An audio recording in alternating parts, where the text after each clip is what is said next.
നമസ്കാരം. എന്തൊക്കെയുണ്ട് വിശേഷങ്ങൾ? എല്ലാവർക്കും സുഖം തന്നെയെന്ന് വിശ്വസിക്കുന്നു. ഞങ്ങളിവിടെ സുഖമായിരിക്കുന്നു. അപ്പോൾ ഞാൻ വന്നിരിക്കുന്നത് കിച്ചൺ ടിപ്സ് ആയിട്ടാണ്. അതായത് രണ്ടാമത്തെ എപ്പിസോഡാണ് കേട്ടോ. കഴിഞ്ഞ ആഴ്ച ഞാൻ ഒരു എപ്പിസോഡ് ഇട്ടിട്ടുണ്ടായിരുന്നു കിച്ചൺ ടിപ്സിന്റെ. അത് 10 ഇതേപോലെ തന്നെ ലളിതമായിട്ടുള്ള ടിപ്സ് ആയിരുന്നു. ഒരുപാട് പേർക്ക് ഇഷ്ടപ്പെട്ടു എന്ന് പറഞ്ഞതിൽ സന്തോഷം. അപ്പോൾ ഈ വീഡിയോ കണ്ടിട്ട് എന്തെങ്കിലും ഒരു ടിപ്പെങ്കിലും നിങ്ങൾക്ക് ഉപകാരപ്പെടുമെന്ന് ഞാൻ വിശ്വസിക്കുന്നു. എല്ലാം അറിയുന്ന ആൾക്കാരുണ്ടാവും, എങ്കിൽ പോലും അറിയാത്തവർക്ക് യൂസ്ഫുൾ ആവുമെന്ന് വിശ്വസിക്കുന്നു. അപ്പോൾ എല്ലാവരും കാണുക, അതുപോലെ തന്നെ സപ്പോർട്ട് ചെയ്യുക. വീഡിയോ ഇഷ്ടമായിട്ടുണ്ടെങ്കിൽ ഷെയർ ചെയ്യാനും സബ്സ്ക്രൈബ് ചെയ്യാനും മറക്കരുത്. അപ്പോൾ ഒട്ടും സമയം കളയാതെ നമുക്ക് ടിപ്സിലോട്ട് കടക്കാം. ഓക്കെ. നമ്മൾ നോൺ വെജ് ഓർഡർ ചെയ്ത് കഴിഞ്ഞാൽ, പ്രത്യേകിച്ചും ഫിഷ് അല്ലെങ്കിൽ മട്ടൺ, ചിക്കൻ സൂപ്പർ മാർക്കറ്റിൽ നിന്ന് ഓർഡർ ചെയ്ത് അരമണിക്കൂർ അല്ലെങ്കിൽ 1 മണിക്കൂർ എടുക്കും. അപ്പോൾ പലരും പറയാറുണ്ട്, അയ്യോ അത് മീനൊക്കെ വന്നിട്ട് വേണം കറി വയ്ക്കാൻ, എത്ര സമയം എടുക്കാവോ, ഇനി എത്ര ലേറ്റ് ആവും എന്നൊക്കെ പറയുന്നത് കേൾക്കാറുണ്ട്. പക്ഷേ നമ്മൾ ഓർഡർ ചെയ്യുന്ന സമയം കൊണ്ട് തന്നെ ഇവിടെ വീട്ടിൽ ഇപ്പോൾ ഞാൻ ഇന്ന് മീൻ മുളകിട്ടത് ഉണ്ടാക്കാൻ പോവുകയാണ്. അപ്പോൾ മുളകിട്ടതിനുള്ള ഗ്രേവി റെഡിയാക്കി വെക്കാറുണ്ട്. സവാളയൊക്കെ വഴറ്റി, മുളകെല്ലാം വഴറ്റി, പുളിയൊക്കെ ഒഴിച്ച്, വെള്ളം ഒഴിച്ച് അതിനുള്ള ഗ്രേവി റെഡിയാക്കി അങ്ങ് വെക്കുക. പിന്നെ മീൻ വന്നതിന് ശേഷം അത് വാഷ് ചെയ്തതിന് ശേഷം ഈ ഗ്രേവിയിലിട്ട് അടച്ചു വെച്ച് കുക്ക് ചെയ്യുകയാണെങ്കിൽ നമ്മുടെ പണി പെട്ടെന്ന് തന്നെ കഴിയും. അപ്പം നിങ്ങൾ ആദ്യമേ തന്നെ ഗ്രേവി ഉണ്ടാക്കിയതിന് ശേഷം ഈ മീൻ അല്ലെങ്കിൽ ചിക്കൻ ആണെങ്കിൽ ചിക്കൻ ഉണ്ടാക്കി നോക്കാൻ മറക്കരുത്. ഈ ടിപ്പ് നിങ്ങൾക്ക് ഉപകാരപ്പെടുമെന്ന് ഞാൻ വിശ്വസിക്കുന്നു. മിക്സി വാങ്ങിക്കുമ്പോൾ ഫ്രീ ആയി കിട്ടുന്ന ഒരു ഐറ്റമാണിത് അല്ലേ. ഇതെന്തിനാണെന്നറിയാമോ? നമ്മുടെ ബ്ലേഡ് എല്ലാം മാറ്റാൻ വേണ്ടിയിട്ടാണ്, അത് അഴിക്കാൻ വേണ്ടിയിട്ടാണ് ഈ സംഭവം തന്നിരിക്കുന്നത്. അത് മാത്രമല്ല, നമ്മൾ ദോശമാവൊക്കെ അരയ്ക്കുമ്പോൾ അതിൽ നിന്ന് ഇങ്ങനെ എടുക്കാനൊക്കെ സഹായിക്കും. കുറേ നാൾ കഴിയുമ്പോൾ ഇതിൻ്റെ ഉള്ളിലൊക്കെ നിറയെ അഴുക്ക് പറ്റി പിടിക്കാനുള്ള ചാൻസ് ഉണ്ട്. അതുകൊണ്ട് വല്ലപ്പോഴും, എപ്പോഴും അല്ല, മാസത്തിലൊരിക്കലെങ്കിലും ഈ ബ്ലേഡ് റിമൂവ് ചെയ്തിട്ട് അതൊക്കെ നന്നായി വാഷ് ചെയ്ത് അതിൻ്റെ ഉള്ളിലെ അഴുക്കെല്ലാം കളഞ്ഞതിന് ശേഷം തിരിച്ച് ഫിക്സ് ചെയ്യാം. നല്ലോണം ടൈറ്റാക്കി ഫിക്സ് ചെയ്യാൻ മറക്കരുത്. അങ്ങനെ ചെയ്യുകയാണെങ്കിൽ നമ്മുടെ മിക്സി എപ്പോഴും നല്ല ക്ലീൻ ആയിട്ട് വെക്കാൻ പറ്റും. നമ്മൾ പലപ്പോഴും പൾസസ്, അതായത് പരിപ്പ്, പയറ്, മുതിര, കടല തുടങ്ങിയ പൾസസ് സോക്ക് ചെയ്യാൻ വെള്ളത്തിലിടാൻ മറന്നു പോകാറുണ്ട്. മിനിമം 6 മണിക്കൂറെങ്കിലും വെള്ളത്തിലിട്ട് കഴിഞ്ഞാലാണ് പെട്ടെന്ന് തന്നെ കുക്കായി കിട്ടുകയുള്ളൂ. പക്ഷെ മറന്നു പോകുന്ന സാഹചര്യത്തിൽ നമുക്ക് എന്താ ചെയ്യേണ്ടതെന്ന് അറിയാമോ? ആദ്യം തന്നെ വെള്ളം തിളപ്പിക്കുക. ഏത് പൾസസാണോ നിങ്ങൾക്ക് കുക്ക് ചെയ്യേണ്ടത്? ഞാനിപ്പോൾ ഇവിടെ പയറാണ് കുക്ക് ചെയ്യാൻ പോകുന്നത്. അപ്പോൾ പയർ ഇട്ട് കൊടുക്കുക. 1/2 മണിക്കൂർ നേരം നന്നായി തിളപ്പിച്ചെടുക്കുക. 1/2 മണിക്കൂർ കൊണ്ട് ഈ പയർ നന്നായിട്ട് വീർത്ത് വരും. അതായത് നമ്മൾ സോക്ക് ചെയ്ത പോലെ തന്നെ ആവും. അതിനുശേഷം നമുക്ക് കുക്കറിലിട്ട് കുക്ക് ചെയ്തെടുക്കാം. മറന്നുപോയവർക്കുള്ള ടിപ്പാണിത് കേട്ടോ. എല്ലാവരും ട്രൈ ചെയ്ത് നോക്കണേ. സവാള, ചെറിയുള്ളിയൊക്കെ അരിയുമ്പോൾ കണ്ണിൽ നിന്ന് വെള്ളം വരാത്തവരായിട്ട് വളരെ കുറച്ച് പേരെ ഉണ്ടാവാറുള്ളൂ അല്ലേ. പക്ഷേ നിങ്ങൾ ഇങ്ങനെ ഒന്ന് ട്രൈ ചെയ്ത് നോക്കൂ.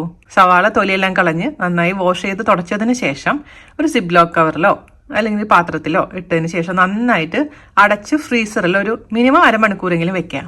അതിനുശേഷം നമ്മൾ കട്ട് ചെയ്യുകയാണെങ്കിൽ, എനിക്ക് സാധാരണ രീതിയിൽ ഒട്ടും തന്നെ വെള്ളം വരാറില്ല. അപ്പോൾ നിങ്ങൾ ഈ ടിപ്പ് ഒന്ന് പരീക്ഷിച്ച് നോക്കിക്കോളൂ കേട്ടോ. നമ്മൾ നോൺ വെജ് കുക്ക് ചെയ്യുന്നേക്കാൾ മുൻപായിട്ട് അതിൻ്റെ ഉളുമ്പ് വാസന, ഒരു ബാഡ് സ്മെല്ല് മാറ്റാൻ വേണ്ടിയിട്ട്, അല്ലെങ്കിൽ നന്നായി ക്ലീൻ ചെയ്യാൻ വേണ്ടിയിട്ട് ആ നോൺ വെജിലോട്ട് ഞാനിവിടെ ഉപയോഗിച്ചിരിക്കുന്നത് പ്രോൺസ് ആണ്. അതിലോട്ട് കുറച്ച് വിനീഗറും ഉപ്പും ചേർത്ത് കൊടുത്തതിന് ശേഷം ഒരു 10 മിനിറ്റ് അങ്ങനെ വെക്കുക. അതിനുശേഷം നന്നായി പലതവണ വാഷ് ചെയ്തെടുക്കുകയാണെങ്കിൽ വൈറ്റ് കളർ ആവുകയും ചെയ്യും, അതിന്റെ ബാഡ് സ്മെല്ല് പോവുകയും ചെയ്യും. അതിന്റെ കൂട്ടത്തിൽ കൂടെയുള്ള വേറൊരു ടിപ്പ് എന്താണെന്നറിയാമോ? നമ്മൾ നോൺ വെജ് ഒക്കെ എടുത്ത് കഴിയുകയാണെങ്കിൽ, പ്രത്യേകിച്ച് ചെമ്മീനൊക്കെ ക്ലീൻ ചെയ്തതിന് ശേഷം നമ്മുടെ കയ്യിലെ ആ ബാഡ് സ്മെല്ല് അത് ഒഴിവാക്കി കിട്ടാൻ വേണ്ടിയിട്ട് ആദ്യം തന്നെ സോപ്പിട്ട് കഴുകുക. അതിനുശേഷം കുറച്ച് വെളിച്ചെണ്ണ കയ്യിലൊന്ന് നന്നായിട്ടൊന്ന് തിരുമ്മി കൊടുക്കുക. അപ്പൊ നല്ലൊരു വാസന വരും. അതിനുശേഷം വീണ്ടും കൈയൊന്ന് കഴുകിയിട്ട് നല്ലോണം കറിവേപ്പില ഇട്ടിട്ട് കയ്യിലൊന്ന് ഞരടി കൊടുത്തു കഴിഞ്ഞാൽ ആ ബാഡ് സ്മെല്ലൊക്കെ പോവും. ഞാൻ സ്ഥിരം ഉപയോഗിക്കുന്ന ഒരു കാര്യമാണ്, സ്ഥിരം ചെയ്യുന്ന ഒരു കാര്യമാണ്. എൻ്റെ കൈയിൻ്റെ ബാഡ് സ്മെല്ലും ആ മീനിന്റെ മണമൊക്കെ പെട്ടെന്ന് തന്നെ മാറിക്കിട്ടാറുണ്ട്. ഇതൊന്നും പറ്റിയില്ലെങ്കിൽ നിങ്ങൾ കുറച്ച് കോഫി പൗഡർ കയ്യിൽ തടവി കൊടുത്താലും മതിയാകും. അപ്പോൾ നമ്മൾ പച്ചക്കറിയൊക്കെ കട്ടിംഗ് ബോർഡിൽ വെച്ച് അരിയോ അല്ലെങ്കിൽ അതിന്റെ തൊലികളൊക്കെ ഉണ്ടാവില്ലേ, അപ്പൊ നമുക്ക് എളുപ്പത്തിന് കവറിലാക്കാൻ എന്താ ചെയ്യേണ്ടതെന്ന് വെച്ചാൽ, നമ്മൾ കട്ടിംഗ് ബോർഡിന്റെ താഴത്തെ ഭാഗത്ത് ഈ കവറങ്ങ് ഇൻസേർട്ട് ചെയ്ത് വെക്കുക. അതിനുശേഷം നമ്മളുടെ ഈ പച്ചക്കറിയുടെ വേസ്റ്റും കാര്യങ്ങളൊക്കെ ഈ കവറിലോട്ട് ഇങ്ങനെ ഇടുകയാണെങ്കിൽ പെട്ടെന്ന് തന്നെ വേസ്റ്റ് റിമൂവ് ചെയ്യാൻ പറ്റും. അത് മാത്രമല്ല, നമ്മുടെ ആ കിച്ചൺ ഏരിയ ഒക്കെ നമ്മൾ എപ്പോഴും നല്ല ക്ലീൻ ആയിട്ട് വെക്കാനും ഹെൽപ്പാവും. പ്രത്യേകിച്ച് നോൺ വെജ് ഒക്കെ ക്ലീൻ ചെയ്തതിന് ശേഷം സിങ്ക് വൃത്തിയാക്കാൻ വേണ്ടിയിട്ട് എപ്പോഴും വേറെ സെപ്പറേറ്റ് ആയിട്ട് ഒരു സ്പോഞ്ച് കരുതണം. ആദ്യം തന്നെ സോപ്പ് ഉപയോഗിച്ച് നന്നായി വാഷ് ചെയ്യുക സിങ്ക്. അതിനുശേഷം വീണ്ടും ഒന്നില്ലെങ്കിൽ വിനീഗർ ഒഴിച്ചു കൊടുക്കുക, അതല്ലെങ്കിൽ ഒരു നാരങ്ങ എടുത്തിട്ട് നന്നായിട്ട് എല്ലാ ഭാഗത്തും സ്ക്രബ് ചെയ്തിട്ട് വീണ്ടും നന്നായിട്ട് വാഷ് ചെയ്തെടുക്കുക. അപ്പോൾ നമ്മുടെ സിങ്കിന്റെ ആ ബാഡ് സ്മെല്ലൊക്കെ മാറുകയും ചെയ്യും. നമ്മുടെ സിങ്ക് നല്ല തിളക്കവും നല്ല വൃത്തിയും ഉണ്ടാവും. ഈ കളറ് മാറുന്ന പച്ചക്കറികൾ, പ്രത്യേകിച്ച് പച്ചക്കായ, വഴുതനങ്ങ, അതുപോലെ തന്നെ പൊട്ടറ്റോ, വാഴക്കൂമ്പ്, അങ്ങനെയുള്ള സാധനങ്ങളൊക്കെ അരിഞ്ഞതിന് ശേഷം വെള്ളത്തിൽ ഉപ്പിട്ടിട്ട് മിക്സ് ചെയ്തിട്ട് ഉപ്പ് വെള്ളത്തിലോട്ട് ഈ പച്ചക്കറികൾ ഇട്ട് വെക്കുകയാണെങ്കിൽ ഡിസ്കളറേഷൻ ഒഴിവാക്കാൻ പറ്റും നമുക്ക്. നമ്മൾ മൈക്രോവേവ് അവനൊക്കെ ഉപയോഗിക്കുമ്പോൾ കുറേ ദിവസം ഉപയോഗിക്കുമ്പോൾ അതിൽ നിറയെ അഴുക്കുകൾ വരാനുള്ള ചാൻസ് ഉണ്ട്. നമ്മൾ എത്ര തുടച്ചാലും കുറച്ച് അഴുക്കുകൾ അവിടെ ഇവിടെയൊക്കെ പറ്റി പിടിച്ചിരിക്കുന്നത് നമുക്ക് കാണാൻ പറ്റും. ഒരു ബൗളിൽ വെള്ളം എടുക്കുക, അതിലോട്ട് കുറച്ച് വിനീഗർ അല്ലെങ്കിൽ ചെറുനാരങ്ങ നീര് ഒഴിച്ചു കൊടുക്കുക. അതിനുശേഷം അവൻ്റെ ഉള്ളിൽ വെച്ചിട്ട് ഒരു 3-4 മിനിറ്റ് നമുക്ക് നന്നായിട്ട് ഹീറ്റ് ചെയ്ത് കൊടുക്കുക. അപ്പോൾ ഈ വെള്ളമൊക്കെ നന്നായി ബോയിൽ ചെയ്തിട്ട് അതിൻ്റെ നീരാവിയെല്ലാം ഈ അവനിലോട്ട് അങ്ങ് സ്പ്രെഡ് ചെയ്തോളും.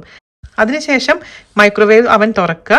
ഒരു നനഞ്ഞ തുണി കൊണ്ട് നന്നായിട്ട് തുടക്കുകയാണെങ്കിൽ ആ അഴുക്കുകളൊക്കെ പെട്ടെന്ന് തന്നെ നമുക്ക് എടുക്കാൻ പറ്റും. എപ്പോഴും നല്ല നീറ്റായിട്ടിരിക്കും നമ്മുടെ അവൻ. ഈ ടിപ്പ് നിങ്ങളൊന്ന് പരീക്ഷിച്ച് നോക്കണം കേട്ടോ. നമ്മുടെ സാമ്പാറിനൊക്കെ ഉപയോഗിക്കുന്ന മെയിൻ ആയിട്ടുള്ള ഇൻഗ്രീഡിയൻ്റ് ആണ് കട്ടിക്കായം. അപ്പം കട്ടിക്കായം കുറച്ച് ദിവസം ഉപയോഗിച്ച് കഴിഞ്ഞാൽ നല്ല കട്ടിയായിട്ടിരിക്കും, നമുക്കത് മുറിക്കാൻ വളരെ പ്രയാസമായിരിക്കും. പക്ഷേ നിങ്ങൾ ഈ ടിപ്പ് ഒന്ന് പരീക്ഷിച്ച് നോക്കൂ. അതായത് നമ്മളൊരു പ്ലേറ്റിൽ കുറച്ച് വെളിച്ചെണ്ണയോ അല്ലെങ്കിൽ ഏതെങ്കിലും ഓയിൽ തടവിയതിന് ശേഷം ഈ കായം പ്ലേറ്റിൽ വെച്ച് കൊടുക്കുക. അതിനുശേഷം അവനിൽ വെച്ചിട്ടൊരു 10 സെക്കൻഡ് അല്ലെങ്കിൽ മാക്സിമം 20 സെക്കൻഡ് ഒന്ന് അടിച്ചു കൊടുക്കുക. അപ്പോഴേക്കും ആ കായം നല്ല സോഫ്റ്റ് ആയിട്ട് വരും. മുറിക്കാൻ വളരെ എളുപ്പമായിരിക്കും, അല്ലാതെ കഷ്ടപ്പെടേണ്ട യാതൊരു ആവശ്യവുമില്ല. ഈ ടിപ്പ് നിങ്ങളൊന്ന് പരീക്ഷിച്ച് നോക്കണം കേട്ടോ. നമ്മൾ കട്ടിംഗ് ബോർഡിൽ വെച്ചിട്ട് കറയുള്ള സാധനങ്ങൾ, പ്രത്യേകിച്ച് കായ, വാഴക്കൂമ്പ് അരിയുമ്പോൾ കറ പിടിക്കാനുള്ള, അതായത് ബ്ലാക്ക് കളർ വരാനുള്ള ചാൻസ് ഉണ്ട്. അങ്ങനെയൊക്കെയുള്ള സാധനങ്ങൾ അരിയുന്നേക്കാളും മുൻപായിട്ട് നമ്മുടെ കട്ടിംഗ് ബോർഡിൽ കുറച്ച് വെളിച്ചെണ്ണ തടവിയതിന് ശേഷം അതിൻ്റെ മേലെ വെച്ച് അരിയുകയാണെങ്കിൽ ഈ കട്ടിംഗ് ബോർഡ് ക്ലീൻ ചെയ്യാൻ വളരെ എളുപ്പമായിരിക്കും. നമുക്ക് തക്കാളിയുടെ ഒക്കെ തൊലി പെട്ടെന്ന് കളയാൻ വേണ്ടിയിട്ട് എന്താ ചെയ്യേണ്ടതെന്ന് അറിയാമോ? ക്രോസ് പോലെ വരഞ്ഞതിന് ശേഷം നല്ല തിളയ്ക്കുന്ന വെള്ളത്തിലോട്ട് ഈ തക്കാളി അങ്ങ് ഇട്ട് കൊടുക്കുക. മുങ്ങിക്കിടക്കുന്ന രീതിയിലുള്ള വെള്ളം വേണം. അതിനുശേഷം അടച്ചു വെക്കുക. ഒരു 3 മിനിറ്റ് കഴിഞ്ഞതിന് ശേഷം ഓഫ് ചെയ്യുക. അപ്പോഴേക്കും തക്കാളിയുടെ തൊലി ഇങ്ങ് വിട്ട് വന്നിട്ടുണ്ടാവും. ഈ കുക്ക് ചെയ്തിരിക്കുന്ന തക്കാളി നല്ല ഐസ് വാട്ടറിലോട്ട് ഇട്ട് കൊടുക്കുക. ആ കുക്കിംഗ് പ്രോസസ്സ് നിൽക്കും. അതേസമയം തൊലി നമുക്ക് പെട്ടെന്ന് റിമൂവ് ചെയ്യാനും പറ്റും. എല്ലാവർക്കുള്ള ഒരു പരാതിയാണ് കോഫി പുറത്തിരിക്കുമ്പോൾ കട്ട പിടിച്ചു പോണു എന്ന് പറഞ്ഞിട്ട്, അല്ലേ?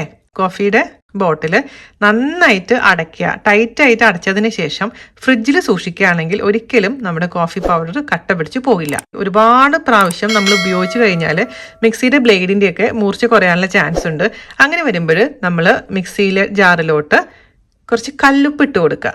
കല്ലുപ്പ് ഇട്ട് കൊടുത്തതിന് ശേഷം ഇത് വിപ്പ് ചെയ്ത് എടുക്കുക. അത് സ്പീഡിൽ കറക്കാൻ പാടില്ല. പൾസ് ചെയ്ത് എടുക്കുക. കുറച്ചും കൂടി ഉപ്പ് വീണ്ടും ഇട്ട് കൊടുക്കുക. അങ്ങനെ ഒരു 3-4 മിനിറ്റോളം അതിൽ കറക്കി എടുക്കുകയാണെങ്കിൽ ആ ബ്ലേഡിന് നല്ല മൂർച്ച കൂടും. ഇന്നത്തെ ടിപ്സ് എല്ലാവർക്കും ഇഷ്ടപ്പെട്ടു എന്ന് വിശ്വസിക്കുന്നു. വീഡിയോ ഇഷ്ടമാവുകയാണെങ്കിൽ ഷെയർ ചെയ്യാനും സബ്സ്ക്രൈബ് ചെയ്യാനും മറക്കരുത്.